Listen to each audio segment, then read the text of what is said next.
di dalam nama Allah Bapa dan nama anaknya Tuhan Yesus Kristus dan nama Roh Kudus yang menciptakan langit dan bumi.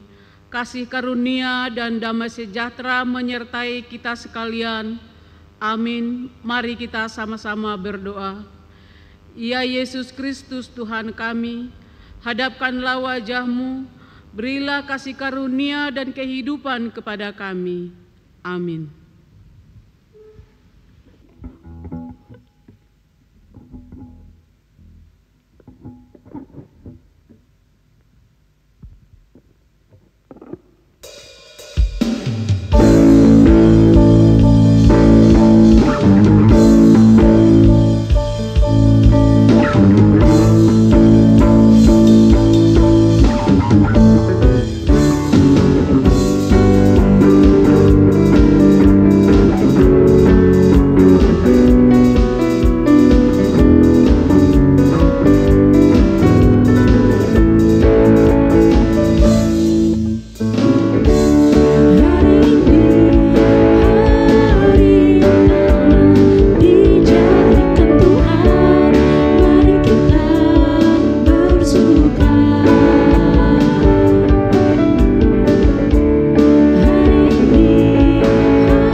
Sebab beginilah firman Tuhan kepada kaum Israel, carilah aku, maka kamu akan hidup.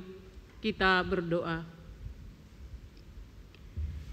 Ya Tuhan Allah, Bapa kami yang di sorga, kami mohon padamu, berikanlah kepada kami roh kebenaran dan damai sejahtera, agar kami dapat mengetahui dengan jelas apa yang Engkau kehendaki dalam hidup kami.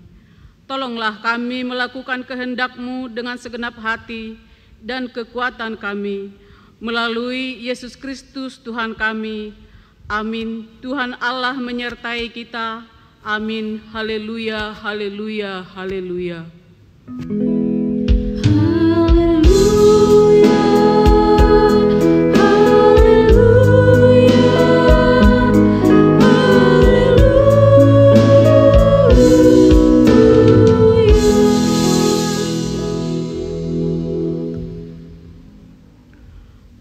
marilah kita mendengarkan firman Tuhan sebagai pengganti 10 dasar titah Tuhan Minggu sore hari ini. Diambil dari Matius 6 ayat 33 sampai 34. Matius 6 ayat 33 sampai ayat 34. Beginilah firman Tuhan. Tetapi carilah dahulu kerajaan Allah dan kebenarannya, maka semuanya itu akan ditambahkan kepadamu. Sebab itu, janganlah kamu khawatir akan hari besok, karena hari besok mempunyai kesusahannya sendiri. Kesusahan sehari cukuplah untuk sehari. Demikian firman Tuhan. Marilah kita bersama-sama berdoa untuk memohon kekuatan pada Tuhan. Ya Tuhan, berilah kami kekuatan untuk menuruti segala firman-Mu. Amin.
Dengan segala kerendahan hati, marilah kita mengaku dosa kita di hadapan Tuhan dan memohon pengampunannya. Kita berdoa. Ya Tuhan Allah Bapa kami yang di sorga, Allah yang mengasihi dan menyayangi kami orang-orang berdosa, Engkau telah mengaruniakan anak-Mu Yesus Kristus yang menderita sengsara hingga mati disalibkan untuk menebus kami. Tetapi Dia telah bangkit dari kematian dan naik ke sorga untuk menyediakan tempat bagi kami. Ya Tuhan, kami mengaku di hadapan-Mu bahwa kami sering tidak menghayati dan mengamalkan kasih dan pertolongan-Mu. Kami sering menyia-nyiakan pengorbanan dan pemberian-Mu, seolah-olah tidak berguna dalam hidup kami. Oleh karena itu kami memohon kepada-Mu ya Tuhan, kasihanilah kami dan ampunilah segala dosa dan pelanggaran kami. Teguhkanlah iman kami dan bukalah hati dan telinga kami untuk mendengarkan firman dan suara-Mu, agar kami dapat mengerti dan memahami pengorbanan-Mu serta mensyukuri kasih dan penebusan-Mu di dalam hidup kami. Dengarkanlah doa kami ini yang kami sampaikan dalam nama anak-Mu Yesus Kristus Tuhan kami. Amin. Marilah kita mendengar janji Tuhan tentang pengampunan dosa kita. Tuhan adalah penyayang dan pengasih, panjang sabar dan berlimpah setia. Tidak dilakukannya kepada kita setimpal dengan dosa kita, dan tidak dibalaskannya kepada kita setimpal dengan kesalahan kita. Seperti Bapa sayang kepada anak-anaknya, demikian Tuhan sayang kepada orang-orang yang takut akan Dia. Kemuliaan bagi Allah di tempat yang maha tinggi. Amin.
Marilah kita membaca nats epistel kita di minggu sore hari ini, minggu ke-7 setelah Trinitatis, yang tertulis dalam Pengkhotbah 1 ayat 12 sampai 14. Kita baca secara responsoria dan di ayat yang terakhir kita baca secara bersama-sama. Beginilah firman Tuhan. Pengejaran hikmat adalah sia-sia. Aku, pengkhotbah, adalah raja atas Israel di Yerusalem.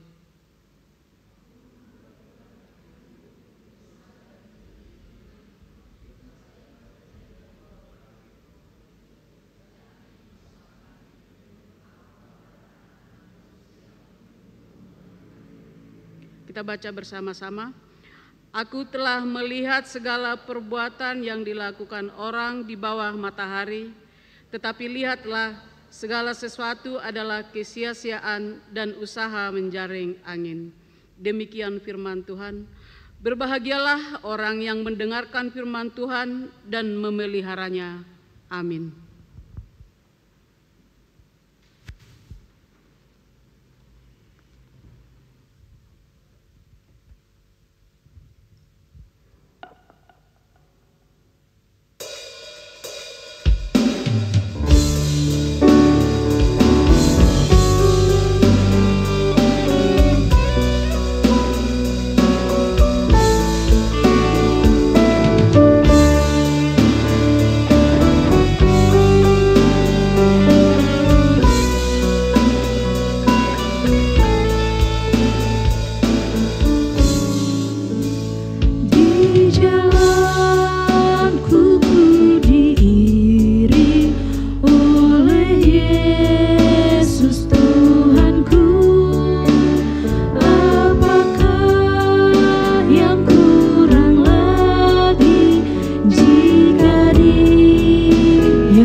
Marilah kita bersama-sama mengucapkan pengakuan iman kita. Aku percaya kepada Allah, Bapa yang Maha Kuasa, yang menciptakan semesta alam dan isinya.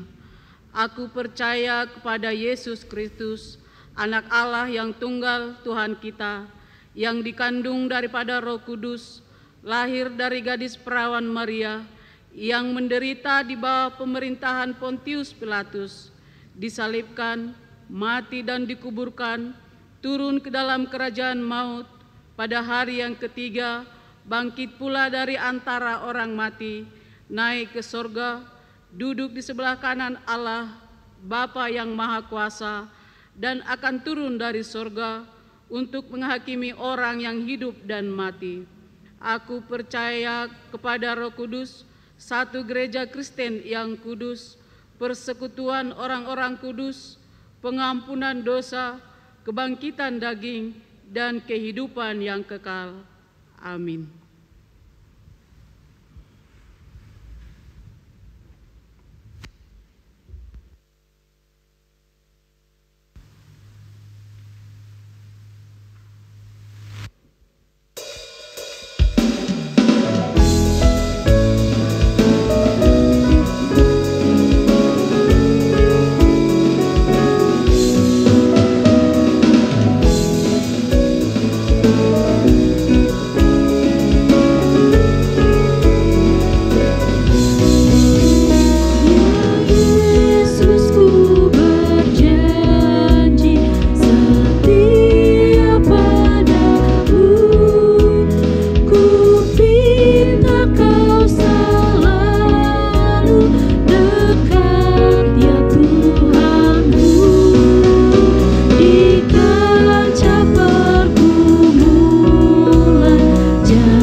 Kita berdoa. Tuhan Allah Bapa kami yang bertahta dalam kerajaan sorga, kami mengucap syukur kepadamu ya Tuhan, untuk setiap sukacita yang boleh kami nikmati di dalam hidup kami, bahkan juga berkat Tuhan yang menghantarkan kami hingga pada saat ini, kami jemaat Tuhan dapat bersekutu di tengah gerejamu ini. Saat ini ya Tuhan, kami akan memperdengarkan dan mendengarkan firman Tuhan. Berfirmanlah Engkau ya Allah, sebab kami umat-Mu telah siap mendengarkannya. Di dalam nama Tuhan Yesus Kristus. Amin. Bapak, Ibu, Saudara-saudari yang terkasih di dalam nama Tuhan Yesus Kristus, firman Tuhan yang menjadi khotbah di minggu kita saat ini, minggu ke-7 setelah Trinitatis, tertulis di dalam surat Rasul Paulus kepada jemaat di Kolose, di Kolose 3 ayat 5 sampai dengan ayat 11. Beginilah firman Tuhan. Manusia baru. Karena itu matikanlah dalam dirimu segala sesuatu yang duniawi, yaitu percabulan, kenajisan, hawa nafsu, nafsu jahat, dan juga keserakahan yang sama dengan penyembahan berhala. Semuanya itu mendatangkan murka Allah atas orang-orang durhaka. Dahulu kamu juga hidup di dalamnya, tetapi sekarang buanglah semuanya ini, yaitu marah, geram, kejahatan, fitnah dan kata-kata kotor yang keluar dari mulutmu. Jangan lagi kamu saling mendustai, karena kamu telah menanggalkan manusia lama serta kelakuannya, dan telah mengenakan manusia baru yang terus-menerus diperbaharui untuk memperoleh pengetahuan yang benar menurut gambar kaliknya. Dalam hal ini tiada lagi orang Yunani atau orang Yahudi, orang bersunat atau orang tak bersunat, orang barbar atau orang Sikip, budak atau orang merdeka, tetapi Kristus adalah semua dan di dalam segala sesuatu. Demikian pembacaan firman Tuhan, kita bernyanyi, firman-Mu menjadi terang.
Shalom.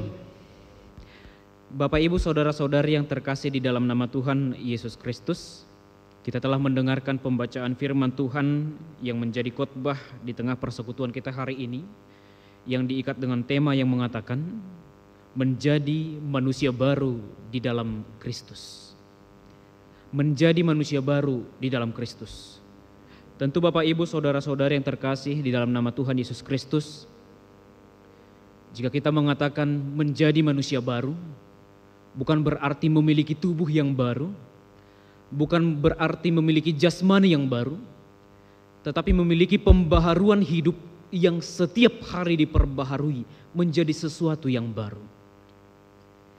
Ternyata Bapak Ibu yang dikasihi Tuhan, persoalan ataupun konflik tentang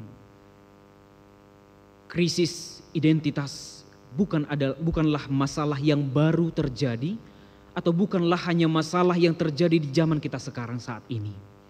Tetapi masalah identitas yang berbeda, masalah latar belakang ataupun kehidupan yang berbeda, itu sudah lama terjadi jauh dari zaman kita sekarang. Dalam artian Bapak Ibu yang dikasihi Tuhan, jika kita perhatikan situasi dan juga permasalahan yang terjadi di sekitar kita, banyak persoalan yang diperhadapkan kepada perbedaan ras, perbedaan latar belakang, perbedaan kepercayaan, perbedaan keyakinan, bahkan juga perbedaan budaya ataupun suku dan ras yang lain. Itu ternyata bukan hanya masalah yang terjadi saat kita, di kehidupan kita saat ini. Tetapi itu adalah masalah yang sudah mengakar, masalah yang sudah lama terjadi, tetapi sudah dianggap sebagai suatu hal yang wajar di dalam kehidupan manusia. Itu sebabnya sangat sulit seseorang lepas dari masalah itu, karena menganggap ada hal yang perlu dicondongkan, ada latar belakang ataupun kondisi tertentu yang dapat dicondongkan untuk mengatakan dirinya yang paling benar, dirinya yang paling tepat, orang lain salah. Dan itu juga masalah yang terjadi di dalam nas kita saat ini Bapak Ibu yang dikasihi Tuhan. Orang-orang yang sudah mengikut Kristus, orang-orang yang sudah menjadi Kristen dan menerima ajaran tentang firman Tuhan, tetapi harus diperhadapkan kepada orang-orang yang mengatakan tidak cukup hanya menjadi pengikut Kristus, tidak cukup hanya menjadi pengikut firman Tuhan, harus menjadi orang yang mematuhi aturan budaya ataupun adat Yahudi. Mungkin di dalam kehidupan kita juga Bapak Ibu yang dikasihi Tuhan, atau bahkan pemuda-pemudi juga pernah menghadapi hal yang kurang lebih sama dengan peristiwa itu. Kita menganggap bahwa orang lain yang memiliki latar belakang berbeda dengan kita seakan menjadi ada kebenaran tertentu yang ada di dalam diri kita yang tidak terdapat dalam diri mereka. Dalam artian, mungkin di kalangan orang tua, jika bertemu dengan orang-orang yang bukan berlatar belakang budaya Batak atau tidak mengenal adat Batak, kerap kali bertanya, apa sebenarnya yang paling tepat? Apakah yang dilakukan oleh orang Batak ini atau mereka yang tidak mengenal atau membenci yang dilakukan oleh orang Batak? Pemuda-pemudi mungkin pernah melakukan hal yang mirip dengan itu, yang menganggap dirinya memiliki latar belakang tertentu. Ketika bertemu dengan orang lain yang memiliki latar belakang berbeda, kerap kali ada pembatasan, ada circle, ada hal yang membuat kita merasa tidak pantas atau tidak cocok berteman dengan orang lain. Bapak Ibu yang dikasihi Tuhan, firman Tuhan saat ini ingin mengatakan, di hadapan Tuhan setiap orang adalah sama. Tidak ada orang Yahudi, tidak ada orang Yunani, tidak ada orang bersunat, tidak ada orang tidak bersunat. Semuanya ada di dalam Kristus dan Kristus ada di dalam segala sesuatu. Artinya di sana tidak ada kesenjangan sosial dan tidak ada hak kita untuk mengatakan kita berbeda dengan orang lain atau orang lain lebih rendah dari diri kita. Bapak Ibu yang dikasihi Tuhan, saat ini firman Tuhan menyerukan kepada kita bagaimana menjadi manusia yang baru di dalam Kristus. Artinya jika dikatakan manusia yang baru di dalam Kristus, berarti ada manusia lama yang tidak ada di dalam Kristus.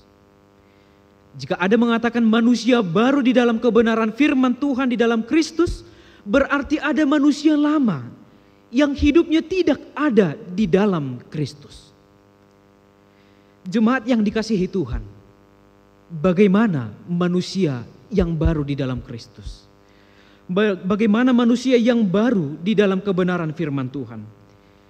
Jika kita perhatikan firman Tuhan yang telah kita bacakan Bapak Ibu yang dikasihi Tuhan, jika ingin menjadi manusia yang baru di dalam Kristus, yang pertama dikatakan di ayat yang kelima, matikanlah kehidupan lama. Matikanlah kehidupan yang buruk, yang lama, yang dulu pernah kita geluti. Paulus memulai dengan memberi perintah yang sangat tegas kepada jemaat. Mengatakan, matikanlah, bunuhlah setiap hal yang berbau manusia lama yang masih ada di dalam kehidupan kita. Lalu apa manusia lama yang harus kita matikan itu Bapak Ibu yang dikasihi Tuhan? Dikatakan di ayat yang kelima, sesuatu yang duniawi yaitu percabulan, kenajisan, hawa nafsu, nafsu jahat dan juga keserakahan yang sama dengan penyembahan berhala. Inilah kehidupan manusia lama tadi Bapak Ibu yang dikasihi Tuhan. Manusia lama yang harus ditanggalkan, yang harus kita lepaskan dalam kehidupan kita. Jika percabulan itu masih ada dalam kehidupan kita, jika kenajisan itu masih ada dalam kehidupan kita, keserakahan itu, hawa nafsu itu masih ada dalam kehidupan kita, itu artinya kita masih menjadi manusia yang lama. Manusia lama yang belum mengenal Kristus. Firman Tuhan mengatakan, sebab setiap orang yang mengenal Kristus dan hidup di dalam Kristus adalah ciptaan yang baru. Sesungguhnya yang baru telah datang dan yang lama telah berlalu. Artinya di sana Bapak Ibu jemaat yang dikasihi Tuhan, kita telah menjadi ciptaan baru. Sejak kita dibaptiskan, kita dibaptis di dalam kematian Kristus dan bangkit di dalam kebangkitan Kristus, menjadi ciptaan yang baru.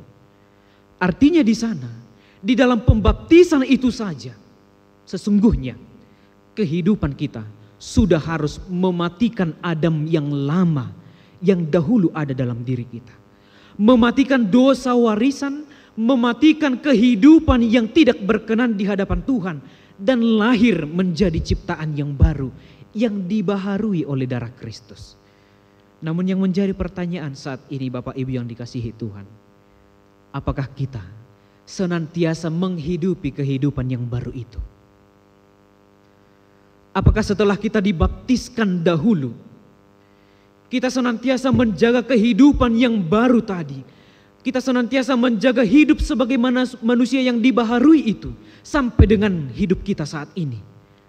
Atau justru saat ini kita kembali menggeluti kehidupan manusia yang lama? Percabulan yang dimaksudkan Bapak Ibu yang dikasihi Tuhan bukan hanya tentang percabulan yang ada di dalam pemikiran kita. Percabulan yang dimaksudkan di sana juga terlihat dari bagaimana manusia itu bercakap, berkomunikasi dalam kehidupannya sehari-hari. Apakah ia mengucapkan kata-kata kotor ataupun kata-kata najis yang menjadi dosa dan batu sandungan bagi orang lain? Apakah percabulan itu masih hidup di dalam kehidupan kita? Apakah keserakahan itu masih menjadi sesuatu yang menggerogoti kehidupan kita? Bahkan Rasul Paulus mengatakan, keserakahan itu sepadan dengan penyembahan berhala. Itu dikarenakan karena penyembahan berhala itu berarti kita mempertuhankan sesuatu yang ada di dunia ini. Keserakahan berarti kita menomorsatukan harta duniawi yang ada di dunia ini dan menomorduakan Tuhan yang sesungguhnya sumber dari segala sesuatunya.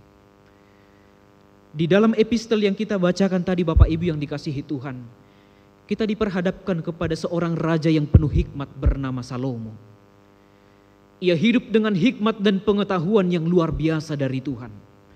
Lalu ia mencoba menyelidiki semua hal yang terjadi dalam kehidupan ini, menggunakan hikmat dan pengetahuan yang ia miliki. Tetapi apa yang terjadi Bapak Ibu yang dikasihi Tuhan? Yang ia temukan adalah kesia-siaan. Yang ia temukan adalah sama seperti menjaring angin. Artinya di sana Bapak Ibu yang dikasihi Tuhan, keserakahan, kehidupan yang memprioritaskan setiap hal yang ada di dunia ini ternyata berujung kepada kesia-siaan. Kita dapat melihat di sekitar kita Bapak Ibu yang dikasihi Tuhan, sebanyak apapun harta seseorang tidak menjamin hidupnya bersukacita. Sebanyak apapun rumah ataupun semewah apapun harta yang ia miliki di dalam kehidupannya tidak menjamin seseorang itu bersukacita dalam kehidupannya. Itu sebabnya Raja Salomo mengatakan, setiap hal ternyata berujung kepada kesia-siaan, sama seperti menjaring angin. Karena semua yang didapat dari di dunia ini akan berujung di dunia ini juga. Tetapi bagaimana seorang manusia yang baru? Manusia yang dibaharui akal budinya, manusia yang dibaharui iman dan kepercayaannya. Ia akan mencari sesuatu yang kekal, yang tidak akan berkesudahan. Lalu apa itu Bapak Ibu yang dikasihi Tuhan? Hanya satu hal yang tidak berkesudahan dan sifatnya kekal, yaitu Tuhan kita Yesus Kristus. Ketika kita memprioritaskan hidup kita kepada Tuhan yang kekal, ketika kita memprioritaskan setiap hal yang berkaitan dengan firman Tuhan dan kebenarannya yang kekal, disitulah sukacita yang kekal yang akan kita dapatkan. Jadi bukan tentang harta duniawi yang sifatnya sementara, bukan tentang hawa nafsu yang sifatnya sementara, karena semuanya itu adalah sisi dari manusia lama. Tetapi saat ini Bapak Ibu yang dikasihi Tuhan, firman Tuhan menyerukan kepada kita, jadilah manusia baru, manusia yang terus menerus dibaharui, yang terus menerus dibaharui oleh firman Tuhan yang mengarahkan kita kepada hal yang kekal, yaitu Tuhan dan kebenarannya. Lalu yang kedua Bapak Ibu yang dikasihi Tuhan, Firman Tuhan menyerukan kepada kita saat ini. Kita diminta untuk mengganti kebiasaan lama dengan kebiasaan baru. Di ayat yang ke-6 sampai dengan ayat yang ke-7. Paulus mengingatkan jemaat Tuhan, bahkan kita saat ini, bahwa kehidupan mereka dahulu penuh dengan dosa dan jalan yang tidak mendatangkan kesukaan Tuhan, tetapi justru mendatangkan kemurkaan Tuhan. Dahulu jemaat itu hidup di dalam kehidupan yang tidak berkenan di hadapan Tuhan. Manusia hidup dalam kegelimangan dosa. Manusia hidup di dalam keserakahan. Manusia hidup di dalam dosa lidah yang senantiasa menggerogoti kehidupannya. Tetapi itu dahulu. Tetapi jika sekarang Bapak Ibu yang dikasihi Tuhan, jemaat itu mau mengatakan mereka adalah jemaat yang dibaharui menjadi ciptaan yang baru, manusia yang baru, maka satu hal yang harus mereka lakukan, menanggalkan semuanya itu. Bukan sebagian, bukan sedikit, tetapi semuanya. Saya yakin Bapak Ibu jemaat yang dikasihi Tuhan, begitupun dengan saudara-saudari yang dikasihi Tuhan, tidak ada seorang pun yang murni 100% sempurna di dalam perkataannya. Tidak ada seorang pun yang sempurna di dalam komunikasinya, di dalam perlakuannya, di dalam kehidupannya sehari-hari. Terlebih ini sering terjadi di kalangan anak muda, kerap berpikiran bahwa jika ia tidak mengikuti gaya komunikasi yang saat ini tren, atau gaya komunikasi yang saat ini dilakoni oleh orang-orang muda pada umumnya, kerap kali jemaat ataupun pemuda Kristen menganggap ia takut tidak mengikuti perkembangan zaman. Jika ia tidak mengikuti perkembangan zaman dan juga cara pergaulan orang muda sejamannya, ia menganggap ia sudah takut ataupun ia sudah kalah di dalam perkembangan zaman. Saya ingin mengatakan Bapak Ibu dan saudara-saudara yang dikasihi Tuhan, ketika kita mengikuti gaya pergaulan yang saat ini ada di tengah kehidupan kita ataupun di sekitar kita, itu tidak menjamin kita menjadi seorang yang dihormati atau tidak. Ketika orang lain menjalankan hubungan ataupun pergaulan yang tidak berkenan di hadapan Tuhan dan menganggap itu sesuatu hal yang hebat, saya ingin mengatakan Bapak Ibu saudara-saudari yang dikasihi Tuhan, di hadapan Tuhan, pergaulan yang demikian adalah pergaulan yang mendatangkan kemurkaan Tuhan. Gaya komunikasi yang seperti dilakukan oleh orang-orang saat ini, yang mungkin menggunakan kata-kata kotor dan menganggapnya sebagai sesuatu hal yang wajar. Saya ingin mengatakan Bapak Ibu yang dikasihi Tuhan, firman Tuhan mengatakan kepada kita saat ini, janganlah sama dengan dunia ini. Janganlah sama dengan orang-orang yang ada di dunia ini. Jika mereka menganggap menggunakan manusia lama itu adalah hal yang wajar, orang Kristen harus dengan teguh mengatakan, seorang yang mengikut Kristus harus secara radikal mengubah kehidupannya, mengubah pola hidupnya yang mungkin selama ini telah mengakar di dalam tubuh kita ini. Kebiasaan mengucapkan kata-kata kotor yang mungkin kita anggap sebagai hal yang wajar, itulah gaya hidup yang harus kita matikan Bapak Ibu yang dikasihi Tuhan. Pergaulan yang tidak berkenan di hadapan Tuhan, itulah yang harus kita matikan saat ini menjadi manusia yang baru di hadapan Tuhan. Dan melalui itu Bapak Ibu yang dikasihi Tuhan, marilah kita gunakan identitas baru di dalam Kristus. Identitas baru yang dimaksudkan Bapak Ibu yang dikasihi Tuhan ialah identitas baru yang menggunakan manusia baru, menggunakan kehidupan yang dibaharui tadi, yang didasarkan pada pengetahuan yang benar akan Kristus. Kehidupan baru ini membawa orang percaya untuk mengenal Kristus lebih dalam dan hidup sesuai dengan kebenarannya yang nyata. Di dalam Kristus tidak ada lagi perbedaan ras ataupun latar belakang. Di dalam Kristus tidak ada lagi perbedaan suku ataupun agama ataupun keyakinan. Di dalam Kristus tidak ada lagi perbedaan etnis ataupun strata ekonomi dan sosial. Di dalam Kristus adalah satu, dan Kristus ada di dalam segala sesuatu. Tidak ada lagi alasan kita untuk mengatakan Orang lain tidak pantas untuk bergaul dengan kita. Tidak ada lagi alasan kita untuk mengatakan kita seakan jauh lebih hebat dari orang lain. Tidak ada lagi alasan untuk kita mengatakan kita membenci orang lain oleh karena latar belakangnya ataupun strata ekonomi dan sosialnya. Tetapi melalui firman Tuhan saat ini Bapak Ibu yang dikasihi Tuhan, kita diserukan supaya menjadi manusia yang baru di dalam Kristus, bukan di dalam dunia ini.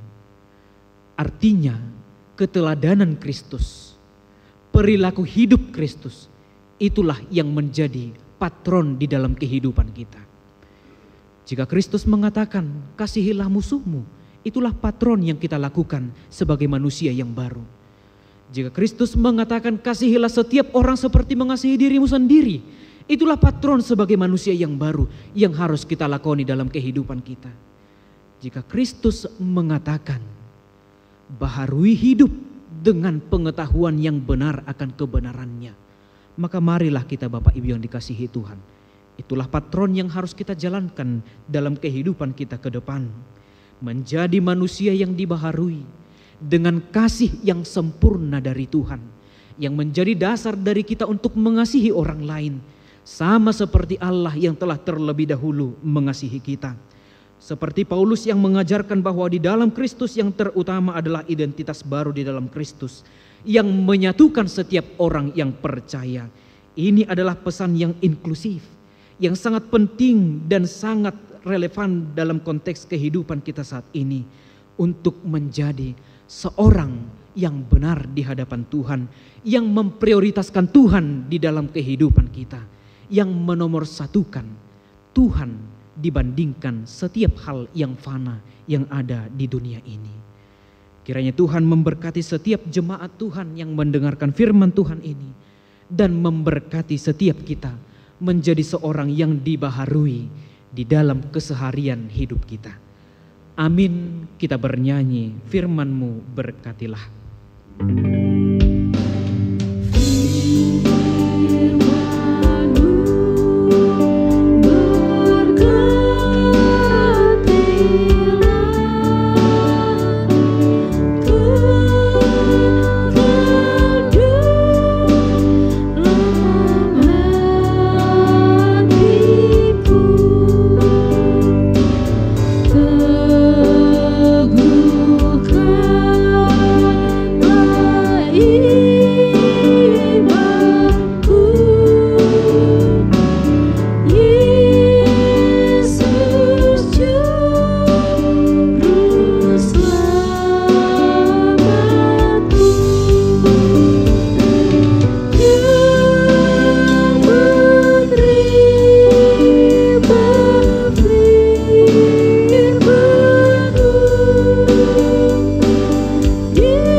Kami mengucap syukur ya Tuhan untuk firman-Mu yang boleh kami dengarkan saat ini.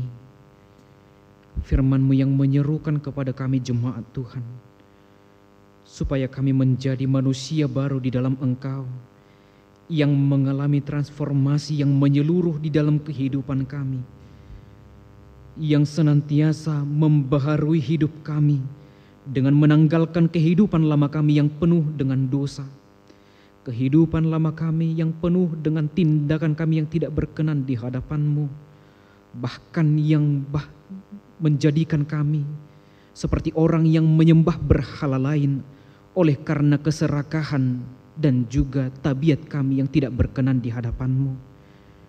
Saat ini Tuhan, kami memohon di dalam sujud kami kepadamu, biarlah Roh Kudus-Mu yang diam di dalam hati dan pikiran kami, yang menuntun kami pribadi lepas pribadi jemaat Tuhan, untuk membaharui hidup kami, mengenakan kasih-Mu yang nyata di dalam hidup kami, menjadi manusia yang dibaharui secara terus-menerus di dalam keseharian hidup kami, mengenakan pola hidup yang berkenan di hadapan-Mu, patron yang telah Engkau berikan kepada kami, menjadi ciptaan yang baru, mengenakan karakter yang baru, mengenakan hidup yang dibaharui, yang sepenuhnya berkenan di hadapan Tuhan. Ajar kami jemaat-Mu ya Tuhan, supaya kami tidak hanya menjadi pendengar firman Tuhan saja, tetapi kami mampu menjadi pelaku-pelaku firman Tuhan, dimanapun kami berada nantinya ya Tuhan. Roh Kudus-Mu yang menuntun kami, supaya kami menjadi pohon yang berbuahkan hal-hal baik dimanapun kami berada. Ini doa dan harapan kami ya Tuhan, yang kami sampaikan di dalam nama Tuhan Yesus Kristus. Kami berdoa dan mengucap syukur. Amin.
Karena ku tahu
kita arahkan hati dan pikiran kita, kita berdoa.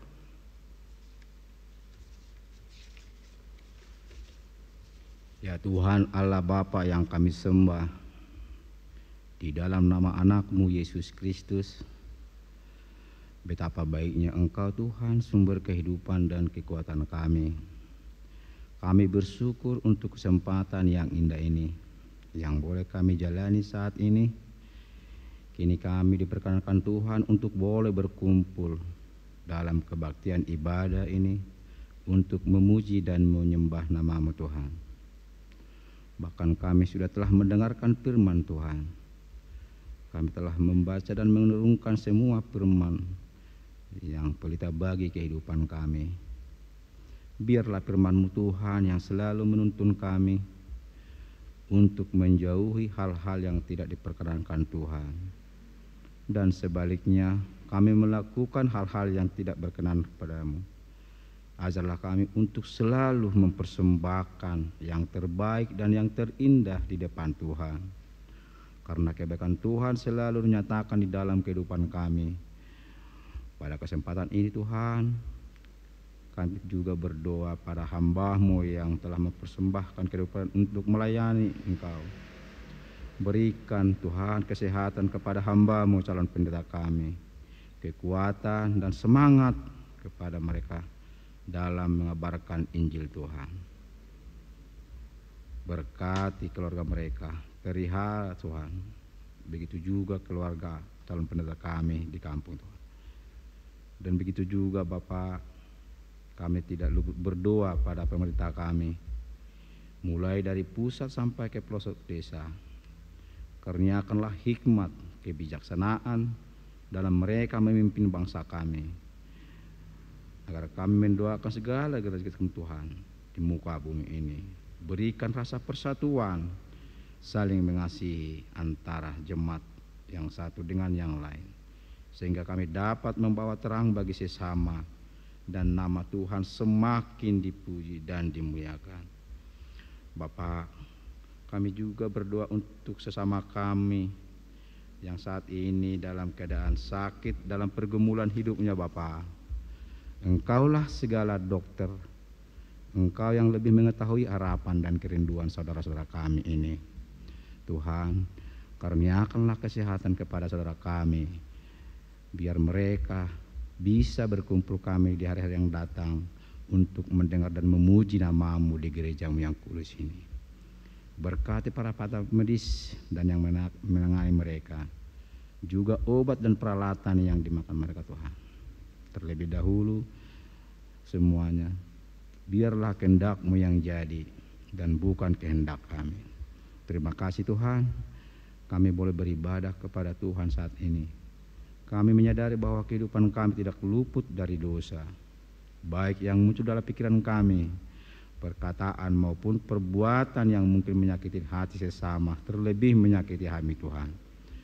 Melalui doa ini kami datang kepada-Mu Tuhan dengan penuh kerendahan hati.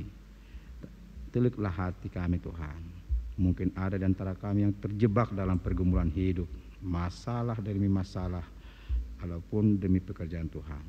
Kami memohon Bapa, ampuni atas segala kesalahan dan dosa yang kami perbuat yang melawan kehendak Tuhan. Jamahlah kehidupan kami Tuhan, dan tuntunlah kami agar semakin kami hidup, semakin hari kami tumbuh di dalam iman kepada Yesus Kristus. Bapa yang baik, sementara kami mau pulang dari tempat-Mu yang kudus ini, kami memohon Bapa, kiranya Engkau menyertai perjalanan kami Bapa. Begitu apapun penderitaan kami Tuhan, lindungi Tuhan perjalanan kami, antara kami ke rumah masing-masing, supaya kami dapat berkumpul dengan keluarga dalam kedamaian. Inilah doa dan seru sembahyang kami Bapa, yang kami dalam bawa ke dalam anak-Mu Tuhan Yesus Kristus.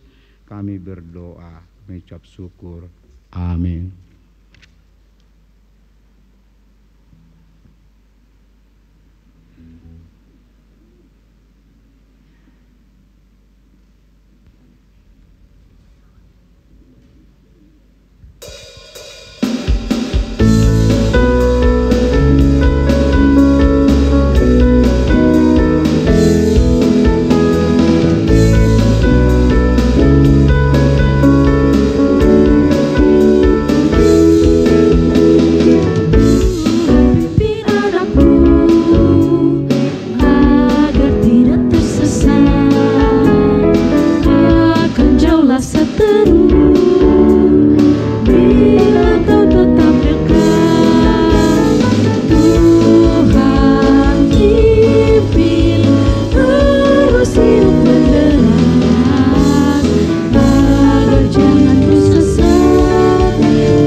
Mari kita serahkan persembahan kita kepada Tuhan, kita berdoa.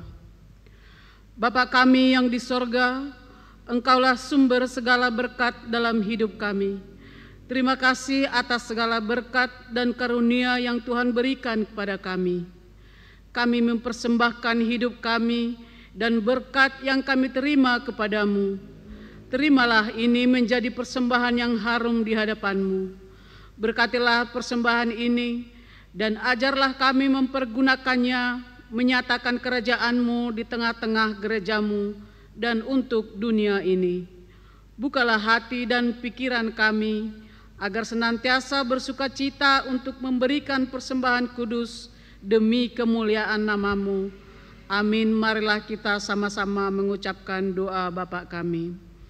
Bapa kami yang di sorga, dikuduskanlah nama-Mu, datanglah kerajaan-Mu, jadilah kehendak-Mu di bumi seperti di sorga.